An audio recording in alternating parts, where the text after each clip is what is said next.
Buenas noches a todos. Hoy empezamos con una ciudad que parece haber sido concebida por un arquitecto que había perdido toda moderación. Venecia. Una urbe que, en teoría, jamás debió existir, pero que, contra toda lógica, flota aún como un sofisticado accidente, sosteniéndose desde hace 1500 años. Antes de ponerte cómodo, tómate un momento para darle un me gusta al video y suscribirte, pero hazlo solo si realmente disfrutas este contenido. Cuéntame también en los comentarios desde dónde me ves y qué hora es en tu rincón del planeta. Siempre me resulta fascinante descubrir a quienes se nos unen desde diferentes partes del mundo. Ahora, baja la luz, enciende un ventilador si quieres ese zumbido de fondo y acompáñame en este viaje nocturno. Mucho antes de que Venecia se convirtiera en una joya flotante rebosante de arte y arquitectura, era apenas un pantano tan desagradable que hasta los mosquitos necesitaban terapia después de visitarlo. Imagina interminables marismas, charcos de agua salada y un lodo capaz de devorar tus sandalias. Esa era la laguna veneciana, cuyo único mérito era el hecho de que nadie más la deseaba. En los tiempos de la antigua Roma, esta región era más la pantanosa que la serenísima. Incluso aquel imperio que levantaba acueductos sobre montañas y termas calentadas por ingenieros, al ver semejante desastre húmedo dijo simplemente, no, gracias. Visualizas a un topógrafo romano, sumido hasta los tobillos en el barro, garabateando un plano por unos minutos, para romper luego en silencio su papiro y regresar antes de la hora de almuerzo. Pero siendo romanos, no pudieron dejarla del todo abandonada. Levantaron algunos puestos pesqueros y unos cuantos muelles en los bordes de la laguna, la mayoría con fines comerciales o para recaudar impuestos ocasionales. Ni siquiera ellos se atrevían a imaginar grandes monumentos aquí, pues no puedes levantar un coliseo sobre un piso que tiembla como gelatina.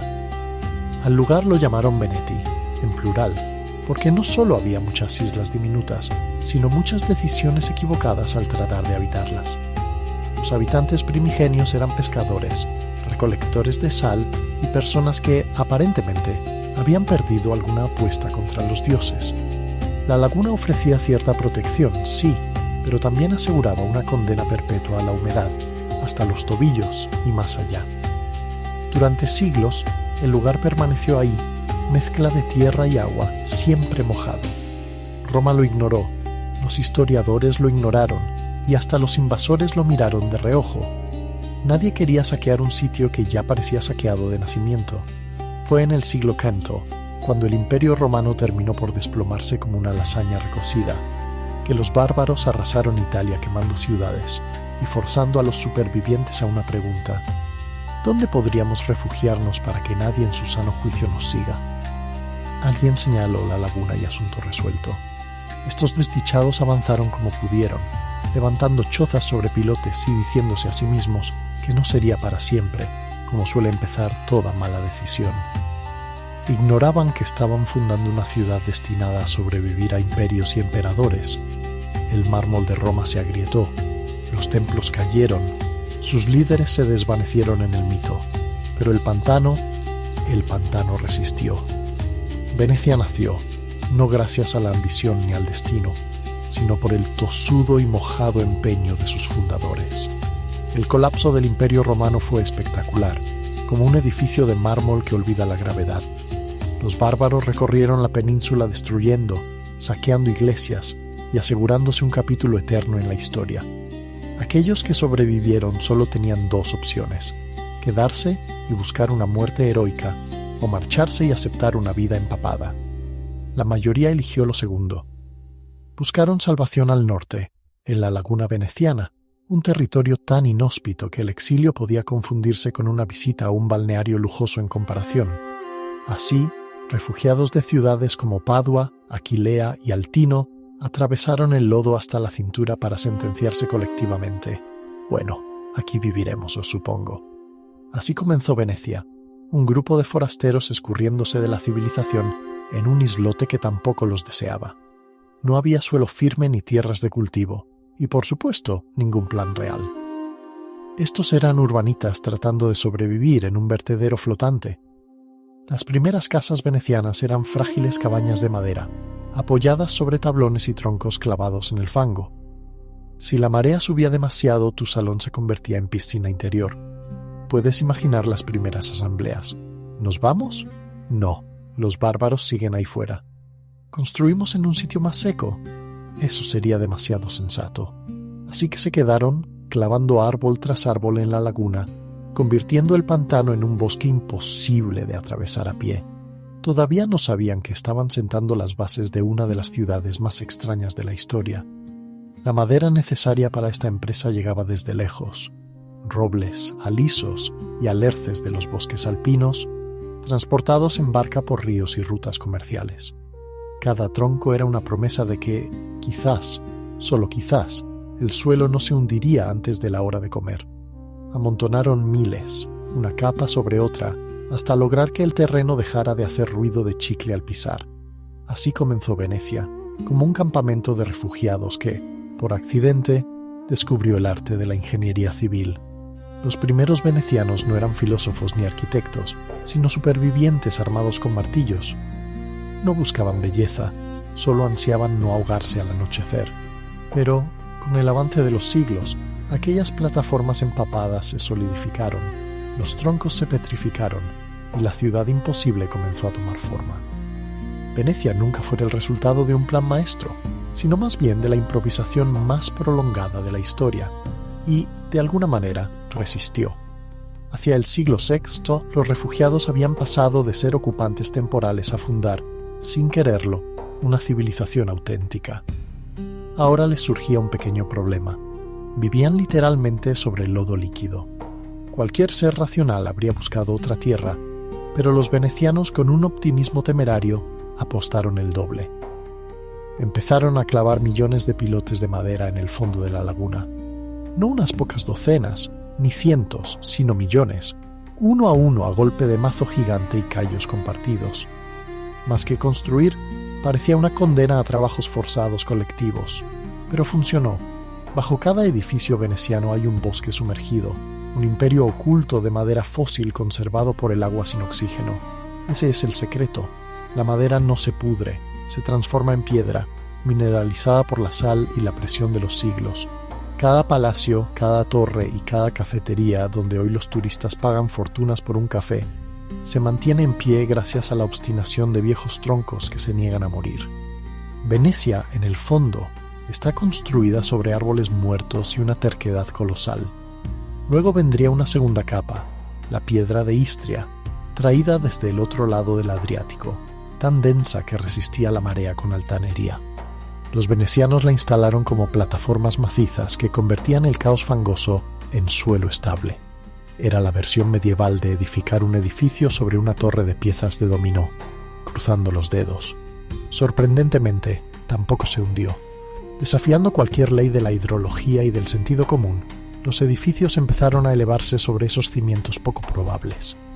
Iglesias, almacenes y hogares crecían encarando la ruina con audacia. El skyline de Venecia comenzó a destellar, como una promesa y una locura a partes iguales. El verdadero milagro, sin embargo, no fue divino, sino logístico. Imagínate organizar abastecimientos para alimentar, vestir y alojar a una ciudad en medio del agua, sin caminos, ni tierra, ni demasiado sentido. Cada clavo, cada piedra y cada viga llegaban siempre en barco. Era una planificación urbana a velocidad de caracol, y aún así, Venecia nunca se hundió. Simplemente fue posándose con dignidad antigua, como un noble anciano que no admite haber bebido demasiado vino.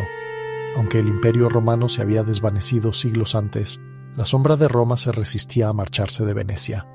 Era el ex que ronda tus decisiones mucho después de la ruptura, acechando en el diseño, el alcantarillado o los restos de columnas. Aquellos primeros venecianos, que entonces apenas sobrevivían entre los restos de la civilización imperial, no tardaron en desmantelarla del todo. Arrancaron ladrillos, columnas y mármoles, y los cargaron en balsas para hundirlos en sus propios humedales. No hay mejor símbolo de un nuevo comienzo que reconstruir tu ciudad con los restos de otra. Así, Venecia se convirtió en una suerte de monstruo de Frankenstein arquitectónico, hecho de reliquias ajenas. Donde Roma fue incapaz de resistir en tierra, los venecianos resucitaron un imperio sobre el agua. Lo irónico es que esos fragmentos sobrevivieron más que la propia Roma. Tomaron también el truco favorito de ingeniería romana, el arco. Los romanos adoraban los arcos por su capacidad de sostener medio planeta solo con geometría y confianza. Los venecianos adaptaron esta idea al medio acuático, usándola para cubrir canales, reforzar muros y sostener edificios que, según cualquier pronóstico lógico, deberían haberse derrumbado hace siglos. Por supuesto, adaptar la arquitectura de Roma a una laguna era una pesadilla. No puedes verter cemento cuando el suelo se mueve constantemente, así que improvisaron. Mezclaron cal, ceniza volcánica y piedra machacada para crear un cemento que endurecía bajo el agua, algo así como el primo melancólico del concreto romano. Así, Venecia empezó a parecerse a un Roma resplandeciente, pero más pequeña, brillante y con más góndolas. Fue un reflejo delirante de Roma, ingenio prestado pero con mejor impermeabilidad.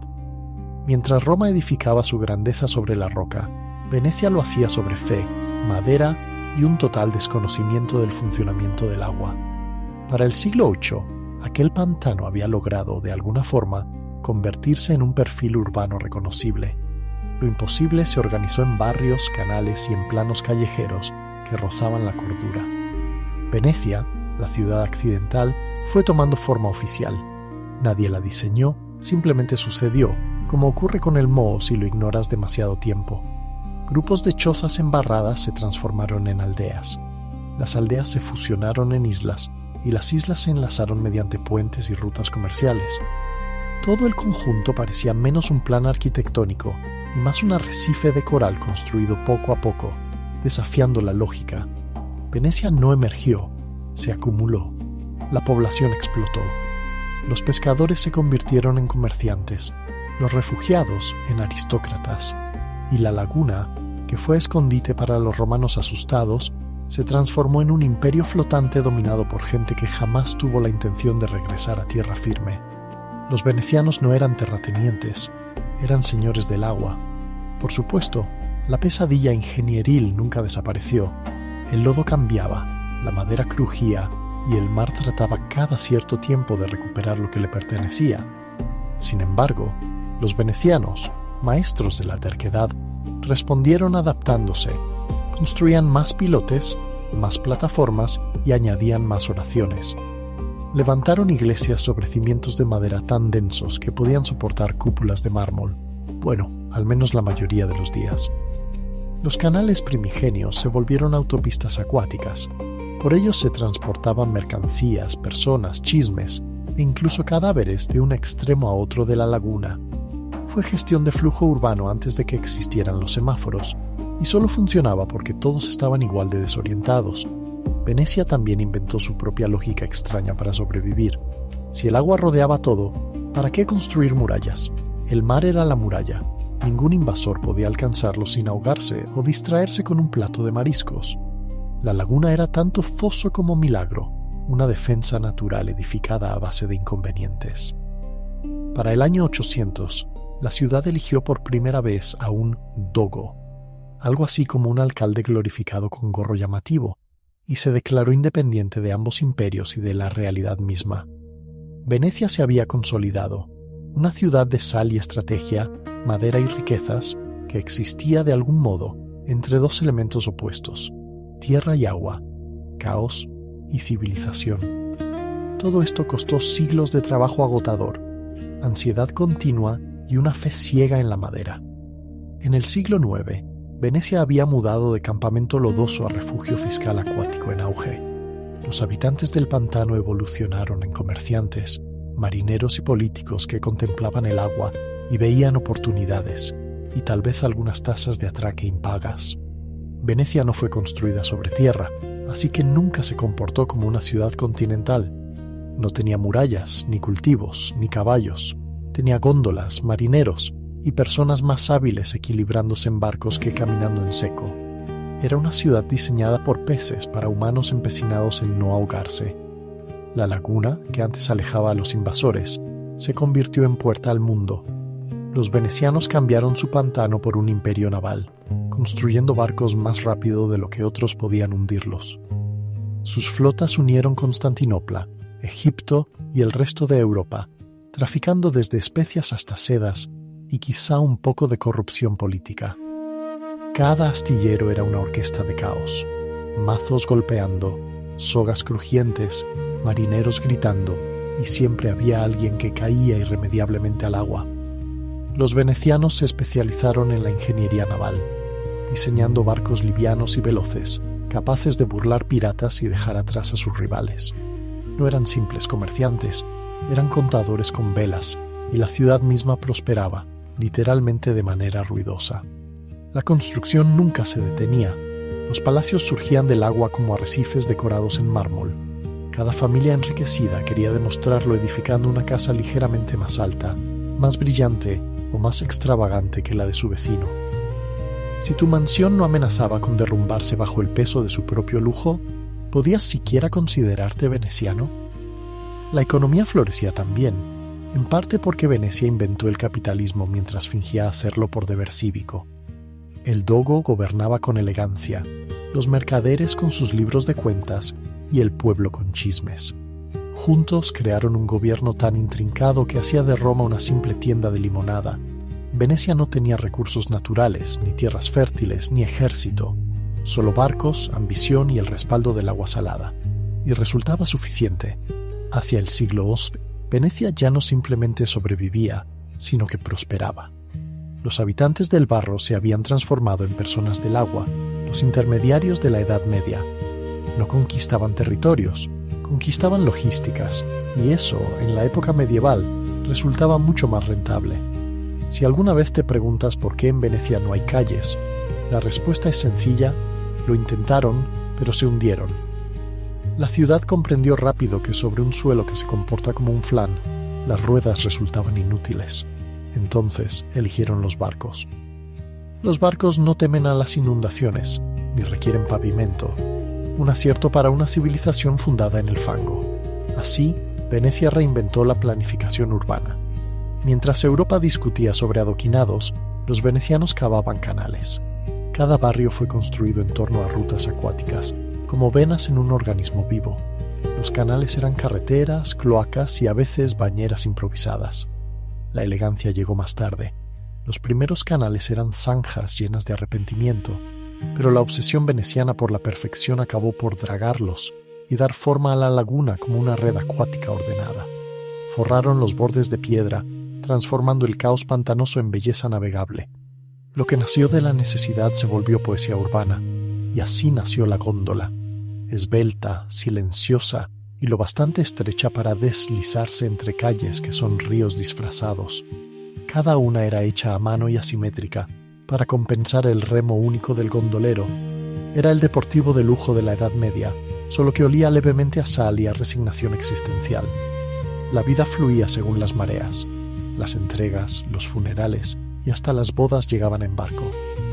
Incluso las discusiones se resolvían a medio canal, en duelos de gritos entre gondoleros en vez de puñetazos.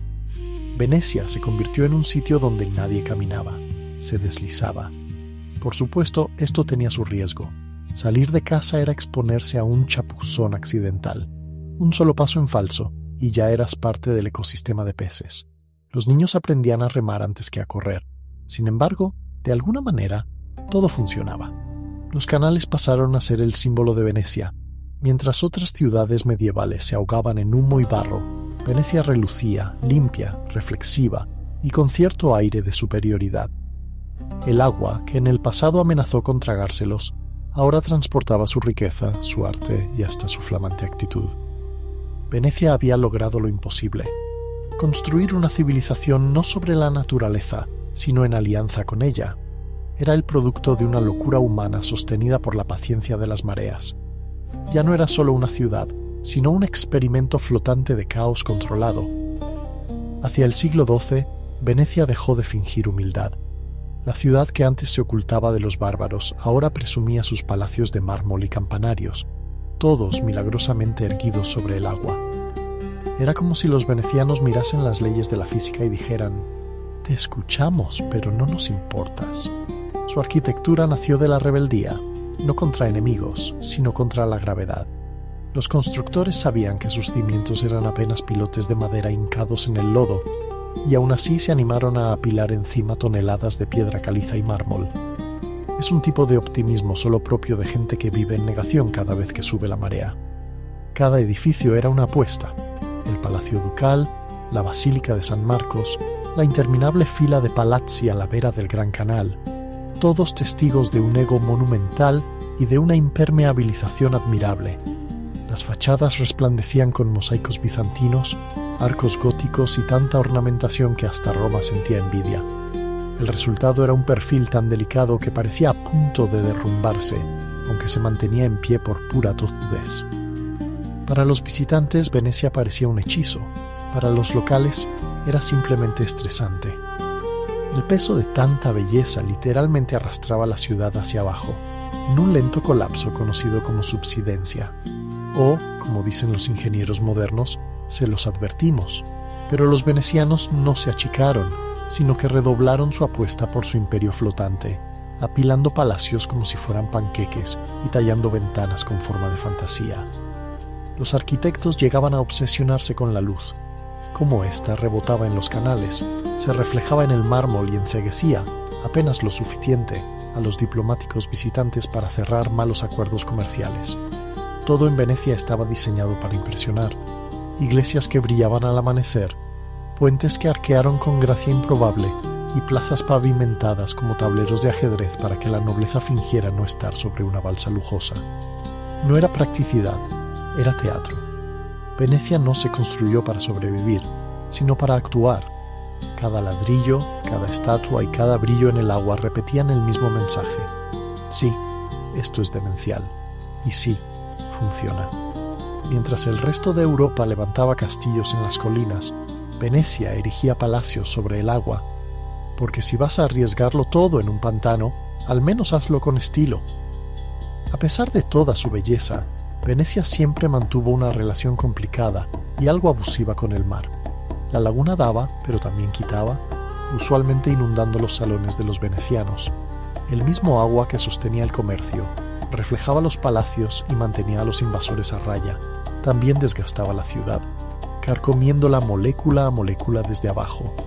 El agua salada es el asesino más lento y rencoroso de la naturaleza. Se filtra en los ladrillos, corroe la piedra y va dejando tras de sí un rastro de ruinas resplandecientes. Día tras día, la marea lamía los cimientos de la ciudad, como un gato que prueba su presa, aguardando el momento en que la gravedad decida rendirse. Los venecianos llamaron a esto aqua alta, aguas altas, pero realmente era solo el mar recordándoles quién mandaba. Para sobrevivir, se convirtieron en expertos en el arte del mantenimiento, los precursores medievales de quienes pasan la aspiradora antes de recibir visitas, solo que aquí las visitas eran inundaciones. Raspaban percebes, sustituían pilotes podridos, reparaban grietas con cal y mucho rezo. Había equipos enteros dedicados en exclusiva a discutir con el océano.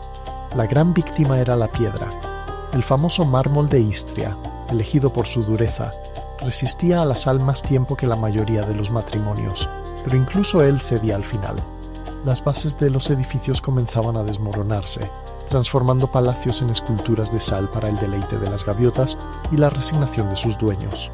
Los residentes se adaptaban mudando los muebles a los pisos superiores, no por diversión, sino porque la planta baja se había integrado con la laguna. No entraban en pánico, innovaban. Construían barreras contra el agua, elevaban los umbrales de las puertas, hasta instalaban compuertas secretas en las iglesias, templos supuestamente dedicados a la humildad. Se volvieron auténticos maestros de la negación. Si el agua subía, simplemente imaginaban la ciudad con una planta extra. Y sin embargo, en las horas tranquilas tras la tormenta, cuando la luz de la luna se reflejaba en las plazas inundadas, Venecia resultaba etérea, hermosa por su fragilidad y orgullosa de su destino incierto. El enemigo era persistente, pero los venecianos también. Su batalla no era por vencer, sino por resistir. Era un pulso de siglos entre la arquitectura y la química. La mayoría de las ciudades moría por conquista, plaga o abandono. Venecia se disuelve lentamente, víctima del mismo elemento que la enriqueció. Y aún así, la gente sigue bebiendo espresso mientras observa cómo el agua brilla bajo sus pies, resumiendo el sentir veneciano. Podría ser peor. Al menos no está lloviendo. Al llegar el siglo XIII, Venecia había dejado de ser solo una ciudad para convertirse en un imperio flotante, aunque siempre bajo vigilancia. Mientras el resto de Europa se desangraba por tierras de cultivo, Venecia se dedicaba a redactar leyes, contar dinero y fingir un poquito que la madera no se hunde. De algún modo, este experimento acuático había evolucionado en una república funcional. El gobierno veneciano era una obra maestra burocrática, parte democracia, parte aristocracia, parte sesión grupal de terapia. Arriba estaba el dogo, elegido de por vida, pero básicamente prisionero de los rituales y de sombreros imposibles. Debajo, consejos, comités, subcomités y el temido Consejo de los 10, que más que una banda era la máquina política más respetada y temida de Europa, encargada del espionaje, la corrupción y alguna que otra desaparición misteriosa, siempre respaldada por documentos. Gestionar una ciudad sobre pilotes venía con exigencias especiales, sin murallas, ni cultivos, ni demasiado espacio seco para esconder secretos. Venecia se volvió adicta al papel. Contratos, tratados y códigos marítimos eran archivados minuciosamente mientras el suelo crujía bajo los pies. Los diplomáticos describían la ciudad como una obra maestra de orden levantada sobre el caos, y no se equivocaban. La política veneciana funcionaba sobre dos motores, el comercio y la paranoia. El poder dependía del mar, y el mar era impredecible como sus competidores. Cada habitante era medio comerciante, medio espía. La información circulaba más rápido que los barcos, y el chisme era moneda de cambio. Venecia, en realidad, había inventado LinkedIn, pero pasado por agua. Mientras tanto, la economía relucía. El Arsenal, el astillero de Venecia, podía construir una galera en un solo día, siglos antes de que la producción en masa fuese tendencia. Imagina una línea de montaje impulsada por martillos, sogas y opiniones bien fuertes. Los barcos salían sin cesar, transportando mercancías, soldados y de vez en cuando alguna moralidad dudosa. Y a través de todo eso, la ciudad seguía en equilibrio, literalmente. Los mismos cimientos de madera que sostenían los palacios ahora aguantaban el peso de la administración. Cada decisión, cada ley, cada compromiso martillado en una estaca, mantenía a Venecia a flote en más de un sentido. La República de Venecia no nació de una ideología pura, sino de la logística pura. Y funcionaba no porque fuera justa o moral, sino en lo más alto de las montañas Alborz, eternamente cubiertas por la niebla, y donde el viento serpente rocas y leyendas, se alzaba una fortaleza singular, Alamut.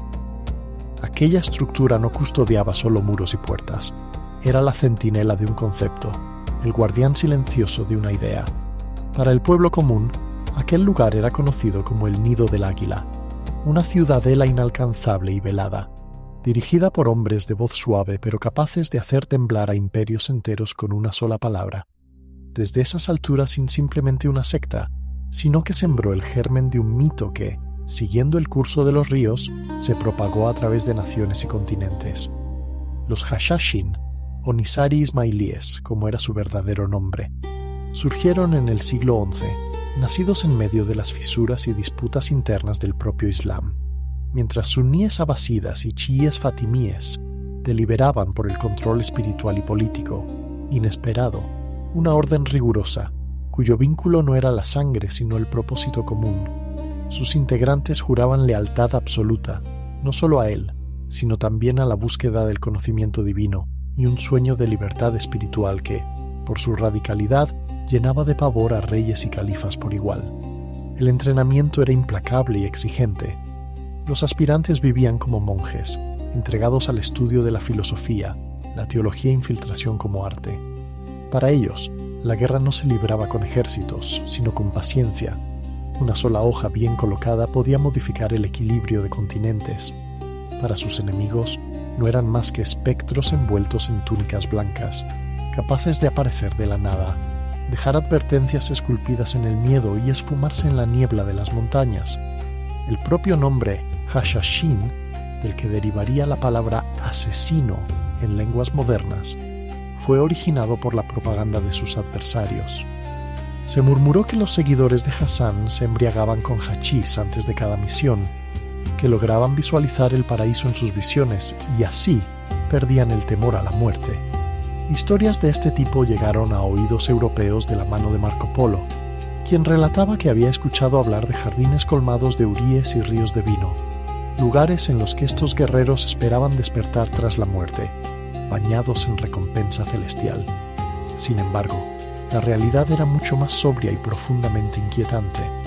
La auténtica fuerza de los Hashashin no residía en el delirio, sino en el intelecto.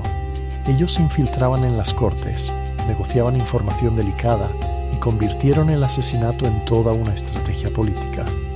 Cuando un califa, un cruzado o un visir encontraban, al despertar, una daga reposando junto a su cojín, el mensaje era claro, pero no letal.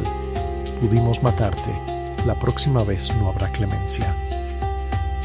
Desde aquellas ciudadelas montañosas emergió una red de temor y fascinación cuya influencia, pese a los siglos y los intentos por borrarla, lograría sobrevivir a todos los imperios dispuestos a destruirla. Mucho antes de las leyendas de dagas y jardines secretos, existió un hombre de carne y hueso, un estudioso, estratega y devoto llamado Hassan-i-Sabbah.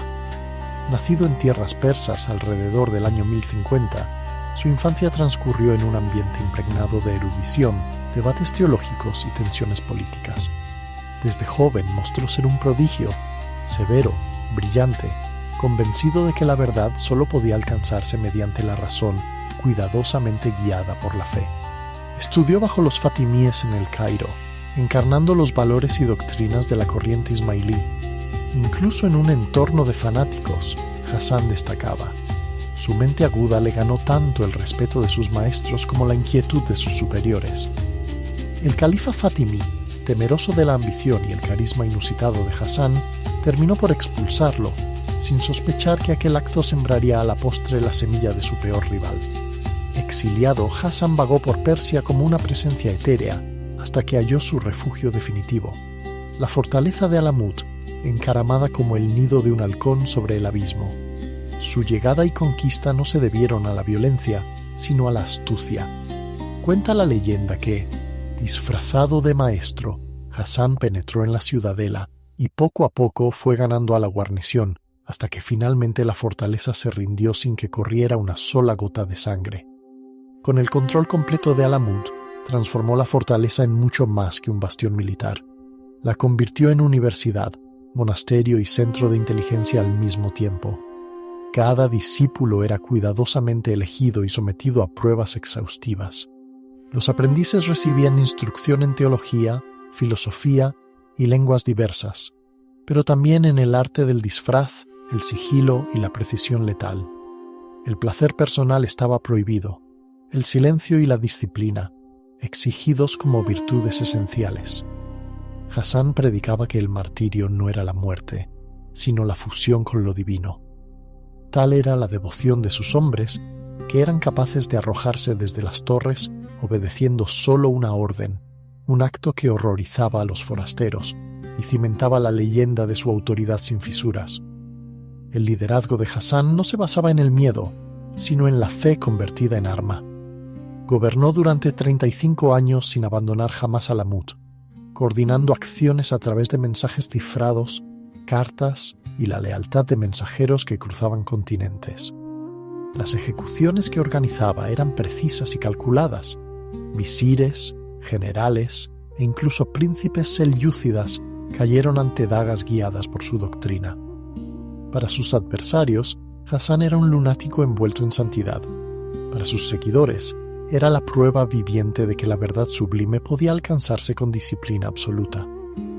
En las cámaras sombrías de Alamut, se volvió profeta y titiritero, la mente oculta tras el mito que, silenciosamente, desencadenó el terror medieval sobre Oriente y Occidente. Dentro de los muros de piedra de Alamut, la disciplina era ley sagrada. El credo de Hassan-i-Sabbah exigía mucho más que fe, demandaba la entrega total del yo. Los que llegaban para servirle debían renunciar a todo: lazos familiares, riquezas, incluso su propio nombre e historia. Emergían así como fidaes, aquellos dispuestos al sacrificio absoluto. No temían a la muerte, pues para ellos no era castigo, sino consumación final de la entrega. La genialidad de Hassan consistía en convertir la creencia en obediencia tan férrea que incluso los poderosos temían pronunciar su nombre. La formación de cada iniciado no comenzaba con las armas, sino con el silencio. Aprendían a ayunar, a observar, a esperar sin prisa, memorizando pasajes del Corán y textos de la filosofía ismailí, hasta que pensamiento y creencia se fundían en herramienta. Solo cuando sus mentes estaban afiladas como cuchillas, se les permitía empuñar el acero. Cada movimiento en el entrenamiento era un ritual, desde desenvainar la daga hasta el golpe mortal y la retirada invisible. El fracaso no tenía lugar. Aquellos que vacilaban nunca volvían de sus misiones. Quienes lo lograban, en cambio, se convertían en sombras vivientes. Su poder no residía en la fuerza bruta, sino en la precisión y el control. A diferencia de los ataques caóticos de cruzados o las hordas de los sultanes, sus acciones eran personales, precisas y teatralmente calculadas. No mataban por placer ni por botín, mataban para enviar un mensaje.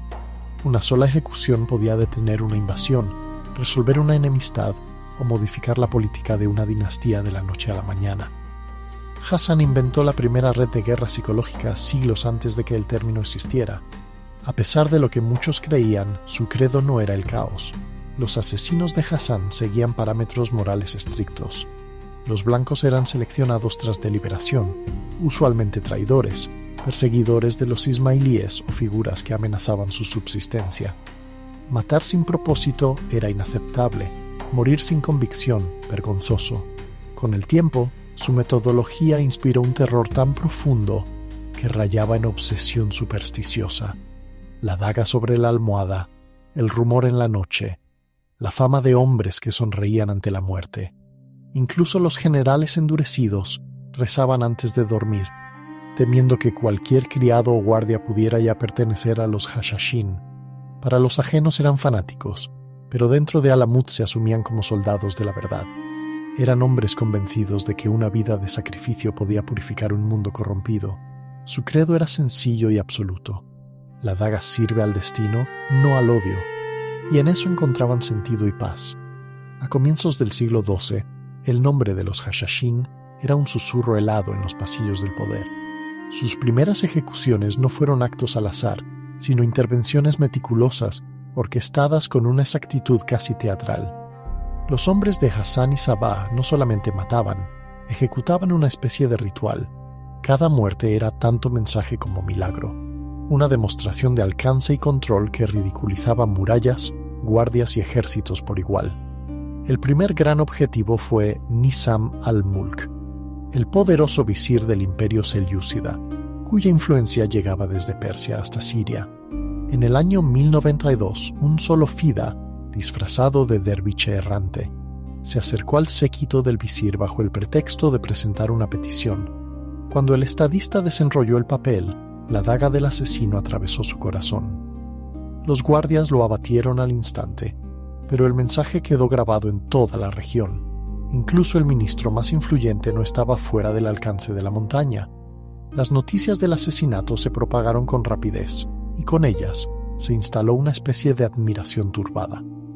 Los Hashashin no poseían ejércitos, pero manejaban el miedo con una efectividad superior a cualquier legión. Actuaban con inteligencia quirúrgica, combinando fe, política y espectáculo en una sola fórmula letal. Cada misión estaba diseñada para repercutir en los palacios de sultanes y reyes cruzados, convirtiendo el asesinato en una variante diplomática. Gobernantes que antaño maldecían el nombre de Hassan empezaron a enviarle tributos a cambio de un poco de seguridad. Los rumores crecían. Se decía que los Hashashin tenían espías en cada corte real y que ningún juramento era fiable.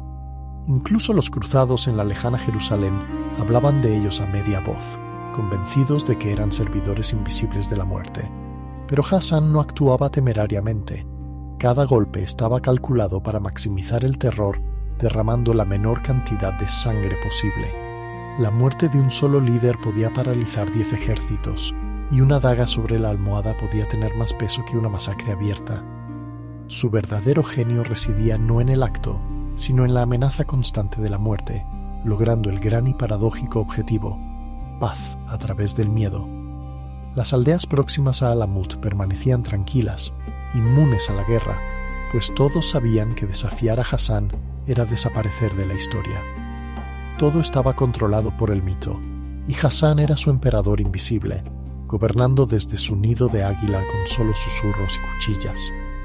Cuando Marco Polo viajó al este 2 siglos más tarde, llevaría consigo una de las leyendas más duraderas y distorsionadas, que Hassan reclutaba a sus jóvenes con promesas de un paraíso terrenal, un jardín secreto colmado de vino, mujeres y maravillas, al que accedían gracias al hachís.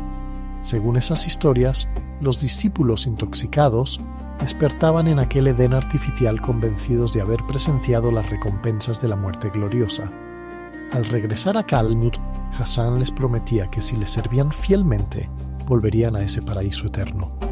Era un mito diseñado para cautivar las mentes medievales europeas, un relato de lujuria y astucia oriental. Pero aunque la imaginación popular desde Venecia hasta París se alimentó de esas imágenes, la verdad se sostenía en algo mucho más sobrio y sofisticado. Jamás existió, en ninguna fuente persa o árabe, testimonio real de ese jardín hedonista. Todo apunta a que la leyenda fue engendrada por cronistas enemigos deseosos de retratar a los ismailíes como herejes, adictos y huidizos de la realidad.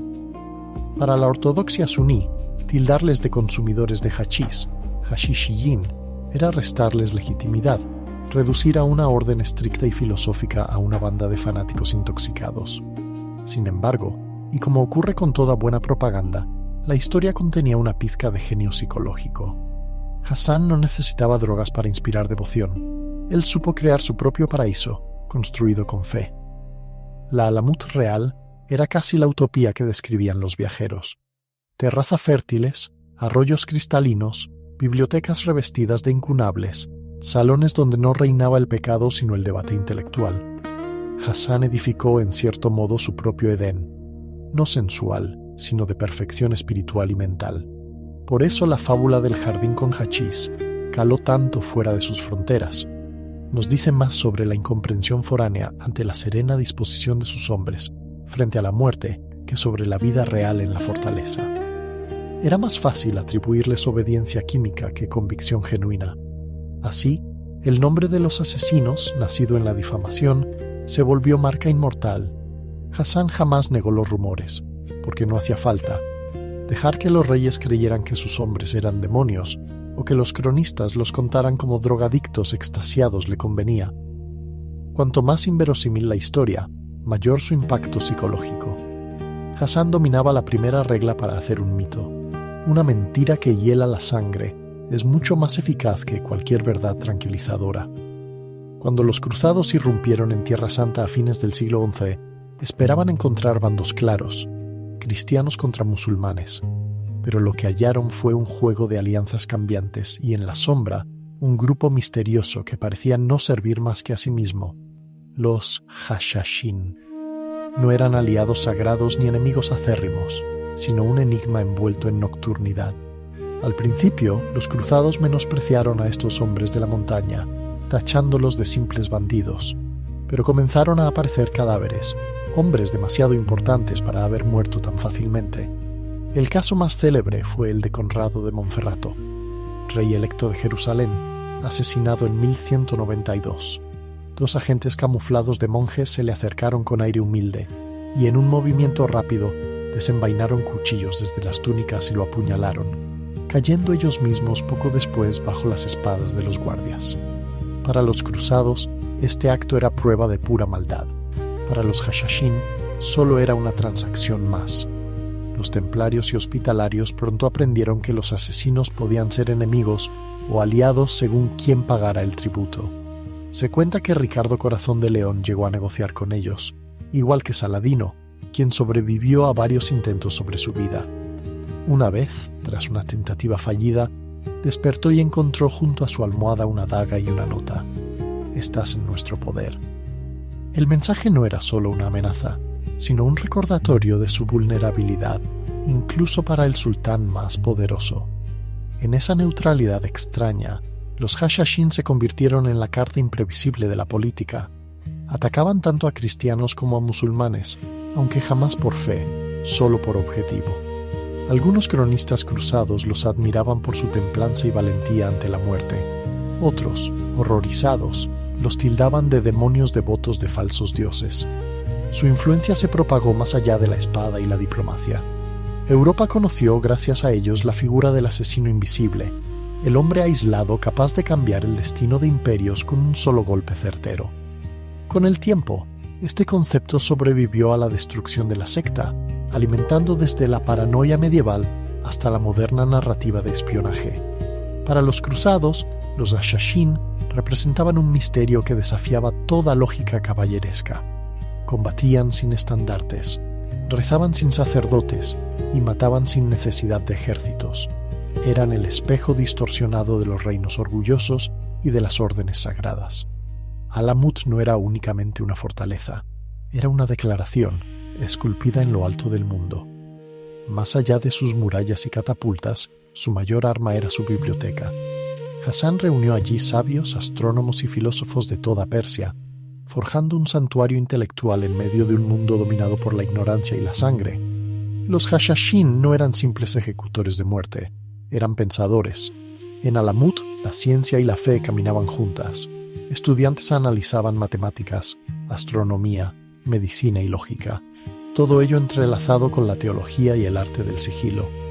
Existen relatos sobre extensos archivos donde se conservaban manuscritos que recogían el saber griego, persa y árabe, salvaguardando conocimientos destinados, de otro modo, al olvido.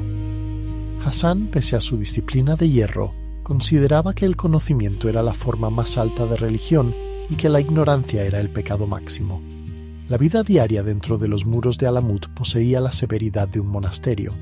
Cada momento tenía propósito. Los Fidaris entrenaban en silencio, los sabios debatían sobre la estructura del cosmos, los copistas llenaban de palabras pergaminos bajo la tenue luz de candiles. El ambiente era una paradoja, austero y a la vez vibrante, reservado y, sin embargo, ávido de nuevas ideas. Para los ajenos, aquel lugar era un antro de herejía y placeres prohibidos. En realidad, se asemejaba más a una universidad regida por ascetas. Hassan ejercía una autoridad férrea. Hasta la risa era extraña y la música, al igual que el vino, estaba prohibida. Estudiar y debatir no era opción, sino obligación. Sin embargo, gracias a tanta rigidez, consiguió algo asombroso: transformar asesinos en filósofos y filósofos en creyentes devotos. Enseñaba que la mente era la daga más afilada de todas. Cuando, siglos después, los mongoles arrasaron Alamut en 1256, no encontraron ningún jardín oculto ni paraísos de vicio, sino pilas de manuscritos, instrumentos y cenizas de libros que los invasores no pudieron comprender. Los cronistas mongoles notaron, sorprendidos, que la fortaleza de los asesinos era más una escuela que un cuartel militar. Desde fuera, Alamut podía parecer un bastión del fanatismo. Por dentro, era uno de orden y esclarecimiento. Esa tensión entre mito y disciplina era lo que hacía inmortal a la leyenda de los Hashashin. Su fortaleza fue al mismo tiempo monasterio y máquina, forjando guerreros y sabios armados con fe y razón, capaces de cambiar la historia incluso en el más absoluto de los silencios. Hacia mediados del siglo XIII, el mundo tembló bajo el paso de los mongoles, una tormenta que arrasaba urbes, reinos y dinastías sin piedad ni excepción. Ninguna muralla era demasiado alta, ninguna dinastía suficientemente sagrada para resistir su empuje devastador. Cuando las huestes del Ilkhanato, bajo la orden de Hulagu Khan, pusieron sus ojos sobre las montañas de Alborz, los Hashashin enfrentaron un enemigo que no conocía el miedo. Contra guerreros que consideraban la muerte un honor, el terror psicológico de Alamut resultaba inútil. En aquel tiempo, el liderazgo de los nizaríes ismailíes distaba mucho del férreo control de Hassan y Sabah. Sus herederos, más dados a los pactos y el confort, ya no conservaban la disciplina original.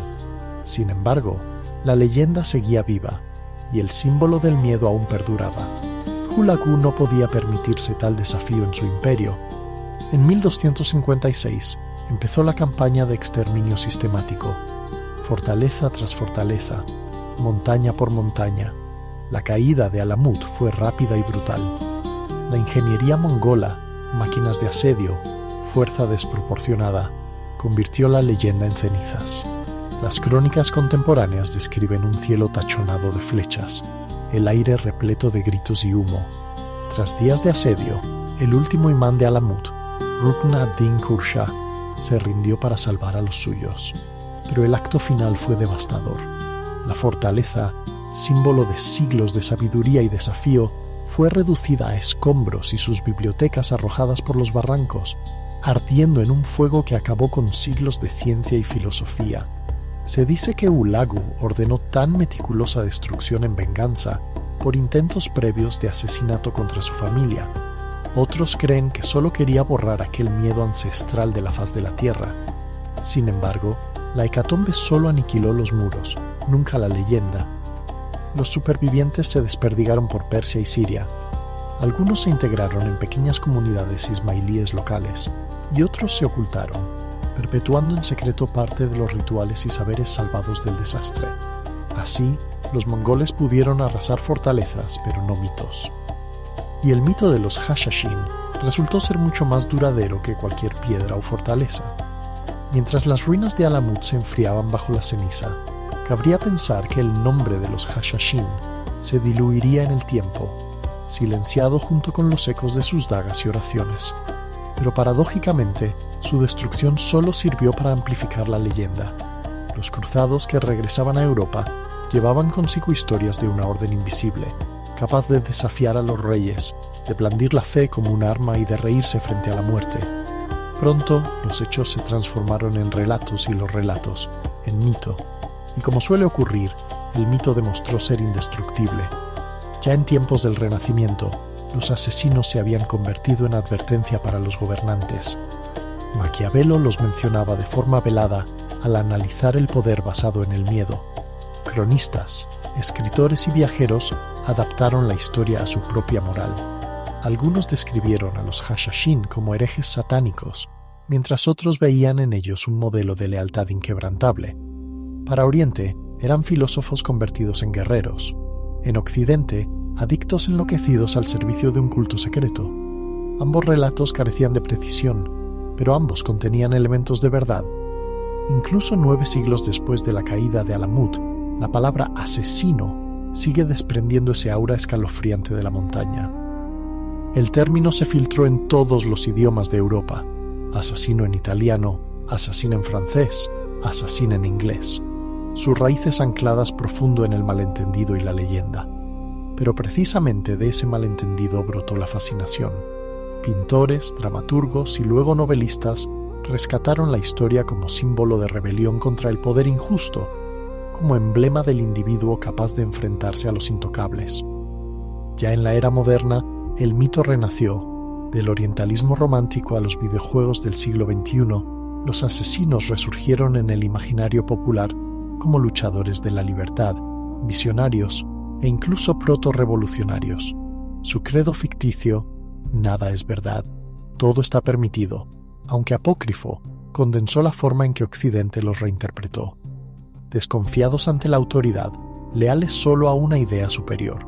Sin embargo, más allá de las leyendas y las múltiples adaptaciones culturales, persiste algo esencial en la memoria de los Hashashin.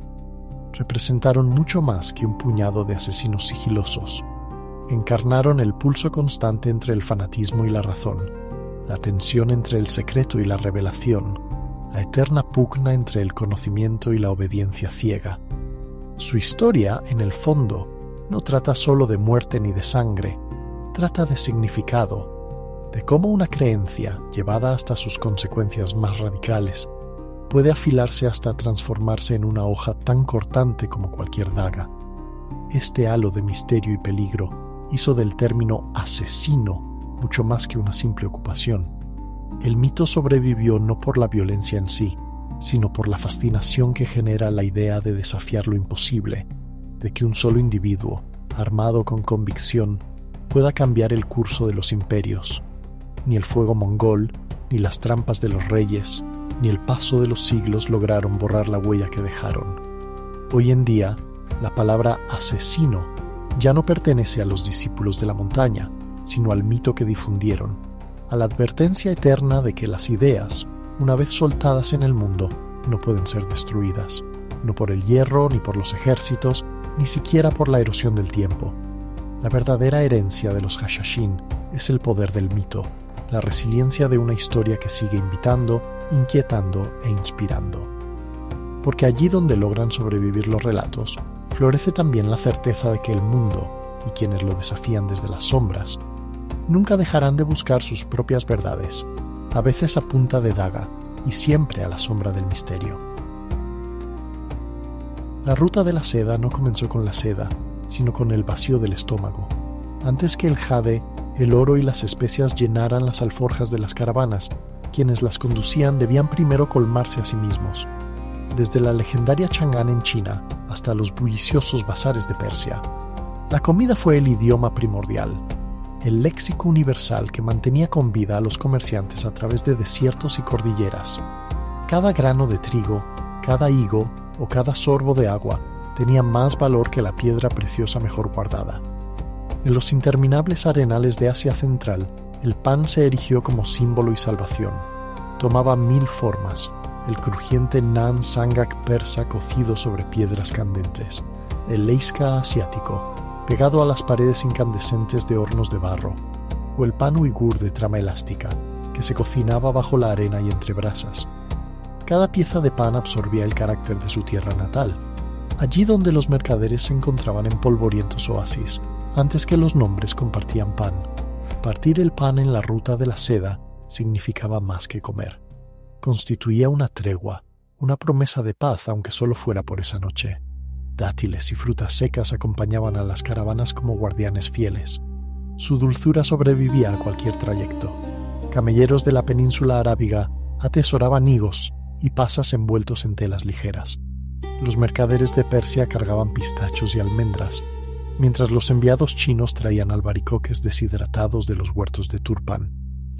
En tiempos en que la refrigeración era mera fantasía, aquellos manjares de la naturaleza aseguraban la vida y la dignidad del viajero. En torno a las hogueras, esos insumos simples se convertían juntos en guisos: lentejas con cabra, cebada con cebollas, una pizca de sal cuyo valor podía equipararse al de una joya. El agua, sin embargo, era el auténtico tesoro y solía perfumarse con lo que hubiera a mano: hojas de menta, azafrán o una rodaja de limón si la suerte acompañaba. El té, cuando aparecía, era toda una liturgia. Los chinos lo preparaban verde, puro y sutil. Los persas lo embriagaban con esencias de rosa, y los nómadas, fieles a su instinto, lo mezclaban con mantequilla de yak y sal, logrando una energía líquida que despertaba los músculos y el ánimo. Cuando el sol descendía sobre las dunas, el aire se impregnaba con el aroma de la carne asada al fuego. Brochetas de carnero chisporroteaban junto a ollas de estofado persa o sopas mongolas enriquecidas con cebada. Mercaderes sentados en círculo alrededor de un único caldero compartían, discutían sobre rutas o poesía, se convertían en una familia efímera. La ruta de la seda jamás fue solo una autopista de mercancías, era una mesa servida sobre continentes. Cada comida, cada trozo repartido, lograba que desconocidos se volvieran hermanos por una noche. Mucho antes de que las ideas o religiones viajasen entre imperios, el primer intercambio fue el sabor. Si el pan era el latido de la ruta de la seda, las especias eran su esencia invisible. Su fragancia viajaba más lejos que cualquier caravana, extendiéndose con el viento y dejando un rastro inconfundible. Antes de que los mercaderes intercambiaran grandes fardos de seda, comerciaban sabores en pequeñas bolsas. Un puñado de canela o granos de pimienta podía valer lo que un caballo. Una bolsa de azafrán se cuidaba como un tesoro. En este vasto sendero de polvo y viento, las especias representaban riquezas capaces de caber en la palma de una mano. La travesía de las especias tenía sus raíces en la India, donde el cardamomo, la cúrcuma y la pimienta negra maduraban bajo un sol abrasador. Esos condimentos emprendían rutas norteñas con comerciantes persas y viajaban al occidente de la mano de mercaderes árabes, hasta llegar a guisos de Bizancio o a sopas de Xi'an. Los persas, verdaderos alquimistas del aroma, mezclaban el azafrán, el comino y pétalos de rosas secos con arroz, elevando los humildes granos a la categoría de manjar real. Para ellos, el olor y el sabor formaban una plegaria. El paladar era un órgano sagrado, el comer un acto devocional. En la China ancestral, el sabor era armonía antes que intensidad.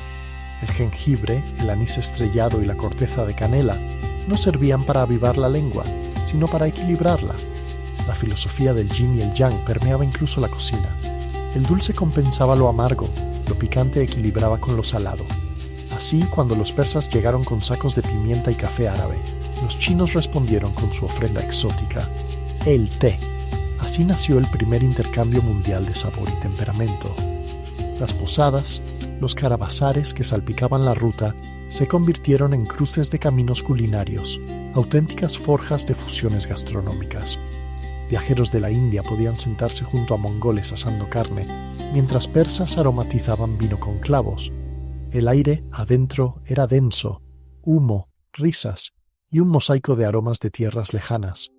Las especias no solo transformaban las comidas, cambiaban imperios y economías. Hacían que reyes soñaran con nuevas rutas y empujaban a exploradores a lanzarse al océano siglos después. Para los viajeros, sin embargo, significaban algo más sencillo: calor, consuelo, hogar. Una pizca de comino bastaba para que las frías montañas del Pamir se sintieran un poco menos hostiles. Cada plato, cada grano de sal y gota de aceite contaba una historia imposible de poner en un mapa. En la ruta de la seda, las especias no solo daban sabor a la comida, sino a la civilización entera. Imagina el sol cayendo sobre una caravana frente a los muros de una fortaleza de paso, como Zarai, donde mercaderes, monjes y mercenarios se reunían bajo un mismo techo. El aire zumbaba con lenguas entrelazadas: persa, árabe, turco, griego, chino, todas mezclándose como el humo. Fuera, los camellos se acomodaban roncando sobre la arena. Dentro se encendían fuegos bajo calderos de hierro. La ruta de la seda quizá era un corredor de comercio, pero su corazón latía alrededor de banquetes improvisados. La comida era la moneda común por excelencia. Un cuenco de estofado compartido entre extraños tenía la fuerza para borrar fronteras. Los cocineros persas solían liderar la danza culinaria, admirados desde Samarcanda hasta Alepo. Ellos especiaban cordero y garbanzos con lima seca, ajo y azafrán, envolviendo la noche con un aroma dorado. Los nómadas aportaban sus fortalezas: carne ensartada y asada al fuego, sazonada solo con sal y el humo del viaje. Mientras tanto, los mercaderes chinos desmontaban cuidadosamente sus dumplings, milagros diminutos rellenos de carne picada o verduras, cocidos al vapor en cestas de bambú sobre brasas vivas. Así, cada festín era geografía hecha sabor. Un comerciante griego vertía su vino oscuro en la copa común. Un erudito árabe molía café recién tostado sobre arena caliente. Un jinete mongol, aún con las botas de montar, sumergía pan en el abgosht persa y asentía en silencio. No compartían idioma, pero todos sabían que comer en silencio era la mejor muestra de respeto. Para los viajeros en la ruta de la seda, la hospitalidad no era un lujo, sino una regla de supervivencia. Negar el pan a un forastero era atentar contra el honor propio y el dictamen de los dioses. Las historias cuentan caravanas que rescataban a moribundos, descubriendo días después que bajo sus harapos escondían grandes fortunas, y la gratitud se devolvía multiplicada. Compartir un bocado era sellar la fortuna propia y colectiva. Entre risas y el chisporroteo de los leños, las ideas también se hacían camino. Las recetas mismas se volvían rutas. Probar un sabor nuevo bastaba para inspirar la próxima expedición de un imperio. Cuando las brasas se extinguían y las estrellas regresaban, el último té se endulzaba con miel y polvo del camino. Los viajeros dormían hombro con hombro, saciados no solo en cuerpo, también en historia, porque en la ruta de la seda, una comida no era el respiro del viaje, era el viaje mismo. Mucho antes de que el espagueti girara en los tenedores italianos, los fideos ya serpenteaban por las montañas de Asia Central. La harina, en la ruta de la seda, tenía el valor de la plata transformarse en cualquier cosa: panes, dumplings, fideos o tortas. Cada civilización moldeó el trigo a su manera, hasta que el propio camino se volvió un tapiz de masas entrelazadas. Durante la dinastía Tang en China, la elaboración de fideos era casi arte sagrado. Los cocineros estiraban la masa en hilos delicados como la seda, lanzándolos al aire en un espectáculo hipnótico para los viajeros. Servidos en caldos transparentes con cebollinos, jengibre y hasta láminas de cordero brindaban calor y consuelo al final de largas jornadas. Al trasladarse ese concepto al oeste, en los oasis de Asia Central, los uigures crearon el lakman, fideos densos y estirados a mano, bañados en salsa especiada de cordero y chiles. Más allá, los persas enrollaron tiras de masa tan finas que un día inspirarían la pasta fresca italiana. Pero la maravilla portátil eran los dumplings, comida envuelta en sí misma, protegida para sobrevivir polvo y frío. Los chinos llevaron consigo yaozi y baozi. Turcos y persas adaptaron el invento como manti, cocidos al vapor, rellenos de carne, cubiertos en yogur y ajo. Cada cultura agregó su toque, pero la idea permanecía, un pequeño universo sabroso, resistente a las inclemencias de la ruta. Incluso los mongoles, con su dieta centrada en carne y leche, amaron estos bocados cuando su imperio abarcó China y Persia. Los cocinaban en sus propios cascos o en piedras planas, preparando comidas eficaces que calentaban cuerpo y espíritu. En los paraderos, el olor a masa cocida se mezclaba con el del cordero asado y las hojas de té, una sinfonía de culturas condensada en un cuenco. Cada dumpling, cada hebra de fideo, llevaba las huellas de manos que amaron, amasaron y transmitieron historia a través de la cocina. Si la seda era el hilo entre Oriente y Occidente, la harina era el pegamento que unía sus corazones. En esa larga travesía, un bocado de pan cálido o fideo tierno era la prueba irrefutable. Aún en un mundo fragmentado por montañas y fronteras, el hambre hablaba una lengua universal. Cuando los mongoles irrumpieron en la ruta de la seda durante el siglo III, lo hicieron impulsados tanto por la conquista como por la curiosidad gastronómica. Su imperio, que se extendía de Corea al Mar Negro, tejió una red de sabores y texturas sin precedentes. Aún así, en el fondo, la cocina mongola seguía fiel al ritmo de las estepas, platos elaborados con lo que podía caminar, pastar o dar leche. En esos llanos abiertos no había viñedos, olivares ni jardines de especias, solo rebaños inacabables. Los animales eran despensa viva. Ovejas, cabras, caballos proporcionaban carne, leche y grasa. Las vacas, mantequilla, los camellos, transporte y a veces alimento. Las carnes se asaban en hierro o se hervían en su propia grasa, dando lugar a manjares de sabor puro y contundente. Para un comerciante persa o chino, acostumbrado a los perfumes del azafrán y las hierbas, aquellos platos parecerían casi rudos, pero para un jinete mongol eran perfectos, la destilación de la tierra misma. La bebida más celebrada era el airak, leche de yegua fermentada, ácida y con un ligero tinte alcohólico. Era la bebida del conquistador, servida en odres y ofrecida como saludo y fortaleza. En época fría preferían el sutai, té hervido con sal y manteca de yak, mezcla extraña que avivaba tanto a soldados como a nómadas en jornadas interminables. La eficiencia primaba sobre el lujo. El alimento debía durar mucho y resistir los caminos duros. Los kuruts, bolitas de leche seca, eran perfectos para el viaje, firmes como piedras pero longevos. La carne cortada en tiras, secada al sol, podía reconvertirse en sopa cuando la necesidad apremiaba. Sus recetas nacieron para el movimiento, viajando tan lejos como el imperio lo permitía. Aún así, la conquista refinó paladares. Al absorber Persia y China, los mongoles adoptaron estofados espeso, arroz con frutos secos y panes suaves, manjares nuevos en sus mesas. Sus cortes se llenaron de cocineros de todos los confines del reino, experimentando juntos y engendrando quizá el primer menú verdaderamente global. La mesa mongola reflejaba el imperio, simple en su origen, vasta en su influencia. El fuego de las estepas se coló en palacios de Bagdad y teterías de Pekín, y cuando el imperio finalmente se fracturó, los sabores que habían descubierto siguieron oliendo a historia sobre la ruta de la seda durante siglos. Tras el horizonte como antorchas verdes, anticipando el murmullo del agua mucho antes de que su sonido alcanzara los oídos. Para comerciantes agotados tras cruzar el Taklamakan o el desierto sirio, estos enclaves eran mucho más que lugares para descansar. Eran cocinas vivas donde los sabores de la ruta de la seda volvían a nacer. Cada oasis tenía una personalidad marcada por lo que florecía en sus suelos. En Kashgar, los albaricoques anaranjados se secaban al sol, conservando su dulzura durante meses de ruta. En Bujará, las uvas se convertían en pasas doradas que aromatizaban los guisos. En Samarcanda, los melones resultaban tan fragantes que inspiraban poesías a viajeros chinos. Incluso el modesto dátil, transportado desde Arabia hasta los límites de China, era una joya energética repleta de azúcar y leyenda. Estos oasis eran crisoles culturales mucho antes de que la palabra existiera. Comerciantes persas dialogaban con especieros chinos, monjes indios, eruditos árabes. Bajo árboles y junto a los pozos, las comidas adoptaban el tono de ceremonia. Pan plano horneado en las paredes de barro era arrancado y mojado en cuencos de lentejas y yogur, mientras ovejas giraban enteros sobre fuego lento, dejando caer su grasa en la arena y perfumando la noche.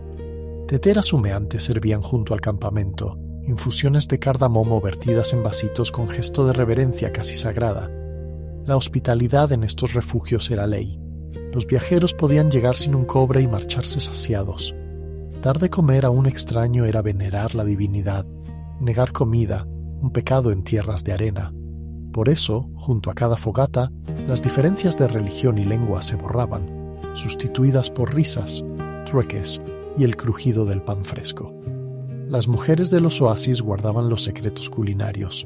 Mezclaban dátiles y pasta de sésamo, enrollaban frutos secos en miel y los ofrecían como símbolos de paz. Otras fermentaban leche de camella en yogur o preparaban gachas con agua de rosas y miel. Cuando llegaba el alba, los viajeros partían otra vez, el oasis quedando atrás como un sueño breve, un recordatorio dulce de que, incluso en los paisajes más duros, la vida podía ser suave, generosa y compartida. El desierto podía vaciar el cuerpo, pero el oasis nutría el alma. Mucho antes de que los cafés y tabernas animaran las ciudades europeas, sus espíritus ya se encontraban en la ruta de la seda. Allí, en medio del aroma a polvo y comino, los granos de café árabe tintineaban en vasos al lado de ánforas de vino griego. Dos bebidas nacidas en extremos opuestos del mundo, pero hermanadas por un propósito común: propiciar el diálogo. La ruta de la seda no era solo el tránsito de mercancías, sino también el arte de mantenerse despierto para negociar, narrar historias y resistir noches largas. En la península arábiga, el café fue una revelación. Unos pastores, observando la vitalidad de sus cabras después de comer ciertas bayas rojas, descubrieron la bebida que recorrería Yemen y la Meca antes de encontrar su hogar en los bazares de Damasco y Bagdad. Los mercaderes llamaban a este brebaje kahwa, un término que alguna vez significó vino, apropiado para una infusión que en lugar de adormecer, despertaba la mente. En la ruta, el café se tomaba negro y fuerte, a menudo con cardamomo o clavo, preparado en vasijas de cobre. Su perfume se mezclaba al humo del fuego y las oraciones murmuradas al amanecer, despertando las caravanas para otro día de travesía. En el mundo persa y helenístico, el vino era el líquido de la civilización. Viñedos griegos y anatolios abastecían el comercio hacia el este, donde el vino se enriquecía con especias como canela, azafrán y miel, convirtiéndose en tónico para nobles y comerciantes. Los persas, maestros en convertir lo cotidiano en poesía, comparaban el vino tinto con rubíes y también con la razón, peligroso, divino, embriagador. El encuentro de ambos mundos en la ruta engendró una alquimia cultural. La lucidez del café y la ensoñación del vino crearon una atmósfera única en mercados y paradores. El bullicio seguía mucho después del atardecer. Las discusiones comerciales se teñían de filosofía y poesía, y los secretos se intercambiaban igual que los tragos. El café de Arabia aportó energía y atención, el vino de Egeo, intimidad y osadía. Juntos sostuvieron la primera vía intelectual común de la historia. Con el tiempo, las rutas comerciales trajeron consigo las primeras casas de café en Damasco y Alepo, y después en Estambul. Estos lugares se transformaron en escuelas de sabios, donde viajeros y lugareños debatían sobre política, ciencia y religión. El café y el vino, reflejo exacto de la ruta de la seda, opuestos, sí, pero destinados a encontrarse y complementarse. Uno aguzaba la mente y otro suavizaba el corazón, ambos ingredientes esenciales en la receta civilizatoria que los caminos de Oriente y Occidente no cesaron de mezclar durante siglos. Cuando las caravanas finalmente cesaron y la ruta de la seda se desvaneció en los pliegues de la historia, sus sabores no desaparecieron. Por el contrario, se desempacaron y echaron raíces, quedándose atrás. Cada civilización que tocó la ruta conservó un fragmento del gran banquete ambulante. Desde las casas de dumplings en Xi'an hasta los bazares de especias en Estambul, el espíritu de la ruta sobrevivió, no en monumentos ni en mapas, sino en las cocinas. Hasta hoy, la gastronomía china guarda ecos de Persia y Arabia. El pastelito de cebollino, crocante y dorado, bien podría descender de aquellos panes laminados preparados en planchas persas.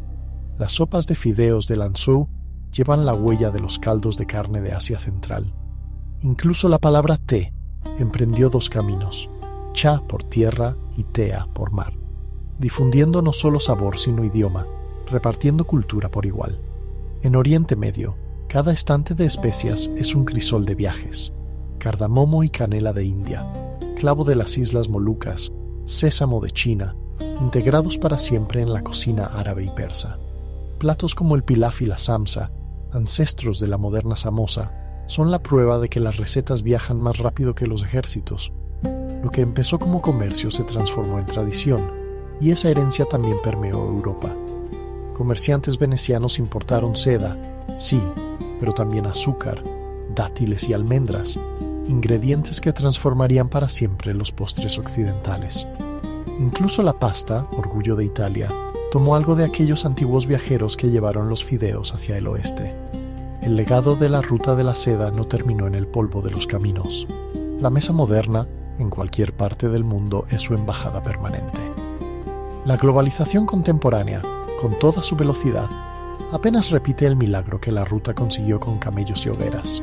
Hoy, el sushi en París, el kebab en Nueva York o un café en Seúl no son más que nuevas rutas tejidas con las mismas hebras.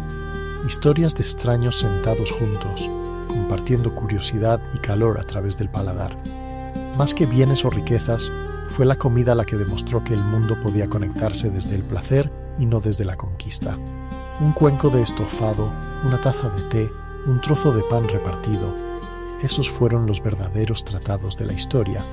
El camino puede haberse borrado, pero sus recetas perduran, escritas no en tinta, sino en sabor. Comer, en cualquier rincón, sigue siendo saborear la ruta de la seda, el eco de una comida transferida de mano en mano, de siglo en siglo, uniendo imperios mucho después de que la última caravana se diluyera entre las dunas.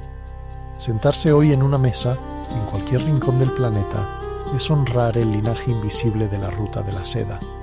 El simple acto de romper el pan, de probar un bocado especiado o compartir un sorbo de té, es participar en una tradición que atraviesa continentes y siglo tras siglo.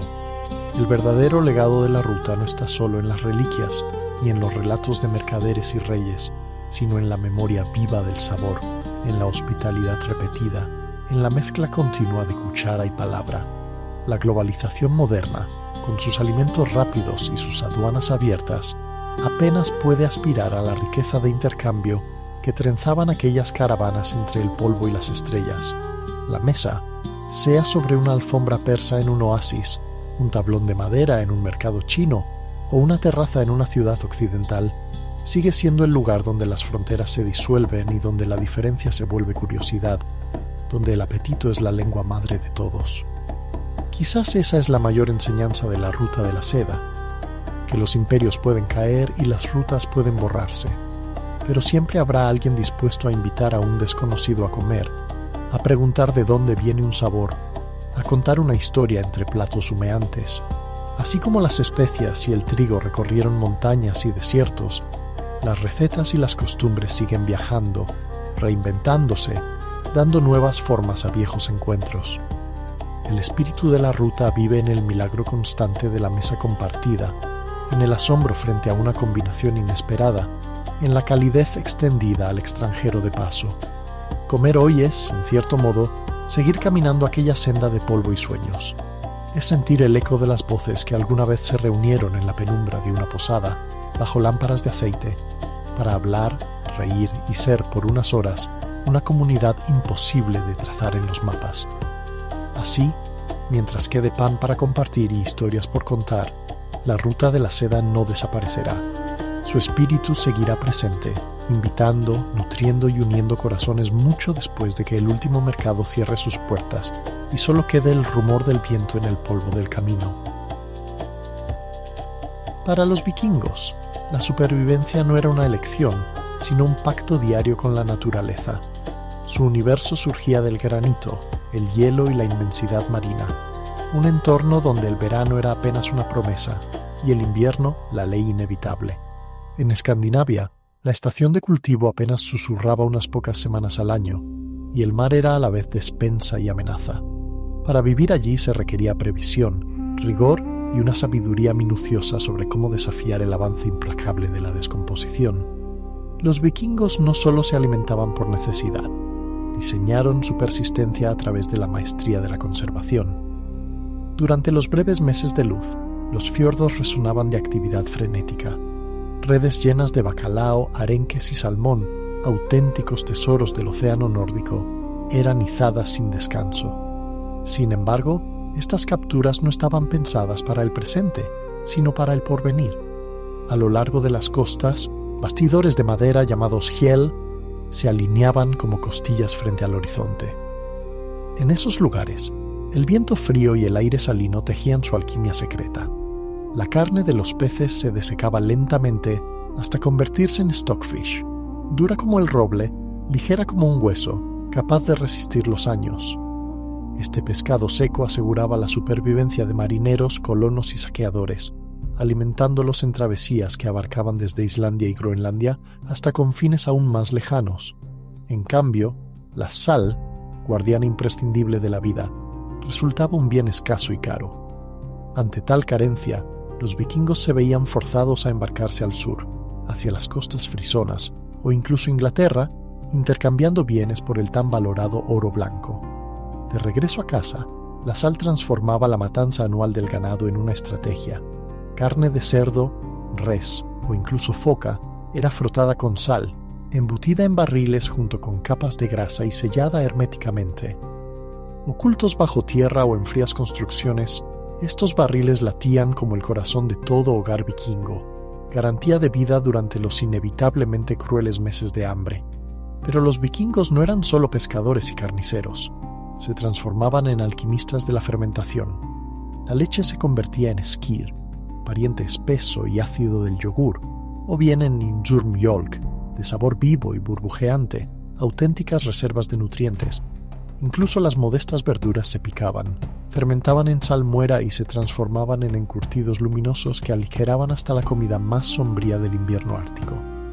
Hasta la cerveza cumplía una función de protección, actuando como un pan líquido mucho más seguro que cualquier agua corriente. El humo era la marca indeleble del arte culinario nórdico. En cabañas encapuchadas de césped, la leña se consumía despacio.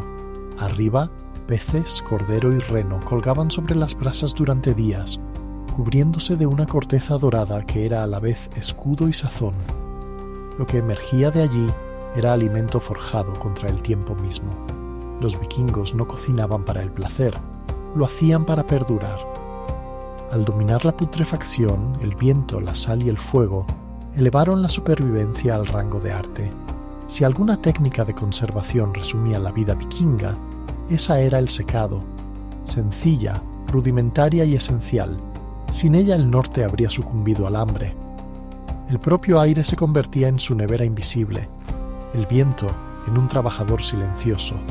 En un territorio donde el sol no descendía en verano y ni se asomaba en invierno, el secado era la alquimia que convertía los excesos pasajeros en reservas de resistencia.